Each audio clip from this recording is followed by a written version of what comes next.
This part is very clear. You're nothing but a pawn, and you'll remain a pawn until you play. The rules are clear. Take what they give you, give away what you have to, and the difference is yours. The question is, how big is the difference? Are you really intending to win? Well, why not? There are lots like me, and we're the actual players. Because on one side of us are the real cattle who let TV do the thinking for them, while on the other is power who believe that we are shit and feeble-minded cattle. Over in the barn, they want us to take care of them. But a long time ago, they gave up on themselves, and now they won't lift a single finger. While those who have real power became more than the rest.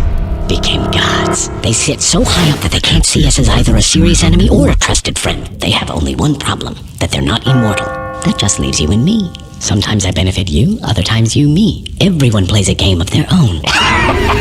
Think you're a player, do you? I play like the great ones. Take the authorities. Quite unceremonious, but they do have a few lively plays up their sleeves with the people. Every couple of months, they let them blow off steam. Elections, Black Friday, a new auto plant, the latest installment of Star Wars, the Super Bowl. And the people just gobble it up. But when people have holes in their pockets and nothing to eat, who's responsible for that? So now, without their beer and football, they need a sacrifice. And you can be certain that power will provide them with a patsy. And it'll be us, understand?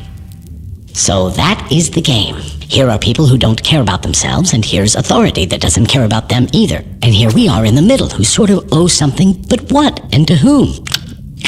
It's not clear. How pure and simple. You're more naive than you look. But you're right in that we are like butter that is spread between a thin layer of caviar and moldy bread, which reminds me of a fairy tale. Once there lived a poor wolf, and nearby lived a very powerful and rich fox. They grow up together, were in the same class at school, but now they're in different social classes. The fox's life was like a fairy tale. One day the wolf came to him and said, "Teach me to do it. I'm tired of my life and I want to play with the big boys. I want to live like you. Tell me what to do." The fox answered, "Don't sweat it. I'll fix up a place for you. You'll have a cushy job. You'll sit in a chair, quietly catch fish. By the rules. Don't fuss. Take a lot here, a little there. Anything will do."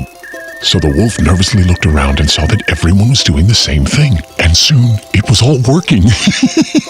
He caught big fish and little ones. One day the fox came to get his share of fish, but the wolf said to him, "Sorry, brother, this fish is stuck to my tail." So the fox went and unstuck it. He cut the wolf's tail off and unstuck the fish. Good thing the wolf wasn't using his for bait. That's what happens when you play by someone else's rules. Why are you telling me your tale's here? If you're so smart, then maybe you know a way out. The way out, my colleague, is through the entrance. It's time to get out of this game. Look, yeah, we have money, and what good does it do? There is nothing for us to do in this country. The number of alcoholics and morons is larger than the whole population. It's all polluted, education doesn't exist, and that new auto plant? It's not real. There's no other way than to leave and wipe this nightmare from our brains. To leave? And who's going to let you do this? You'll never forget this nightmare because it won't ever let you wake up. We do have money, but whose money is it? Is it yours, really? Can you actually spend it? Or offshore it? Can you legalize it? Give it to your children? Don't lie to yourself. Don't be like the others. You're in a trap, and the trap will only open its jaws once you are good and deceased. We can buy our way out of a criminal suit, maybe a nice mansion, a few cars, expensive tutors for the kids, but that's about it. See, you're like a hamster on a wheel, no freedom to be seen while the system rolls right on. Why don't I tell you a fairy tale, my special friend? Once there lived a smart guy like you. He found a job, settled in, and slowly rolled along with his life. Then he looked around and rolled a bit faster. He was allocated a budget and he administered it wisely, and by the rules, he got his cut. You know what I mean? Why would you ever build a fence for $1 million when it can be done for so much more?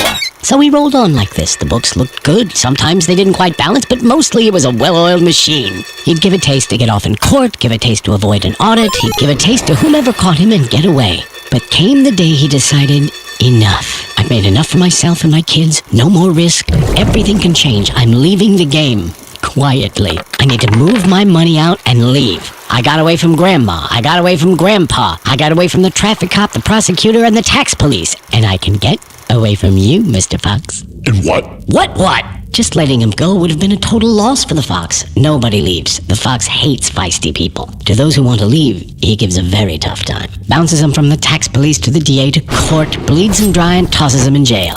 You asked for it, gingerbread man. Why are you silent? Hello? Are you even here? Leave him alone. He looks like He's asleep. What can I say? You seem to be making some good points, so I didn't chime in. So what do you want? To win or not to lose? Not to lose. It doesn't matter. How is it possible to win or lose in a game where the rules are constantly changing but are never changed by you? I want to tell you a story too. There once was a turnip that grew very, very big. They started tugging it in different directions but just couldn't pull it out. The turnip creaks but it won't come out. Then one smartass said, why don't we just grab the turnip together and pull it in the same direction? They grabbed it, pulled really hard, and pulled out the turnip. It shined gloriously like the sun, so beautiful, so smooth. When the turnip was just sitting there, no one got anything at all. But after it was pulled, everyone had enough. There is one way alone for us to agree amongst ourselves, to finally write some rules ourselves. And that's when it will start.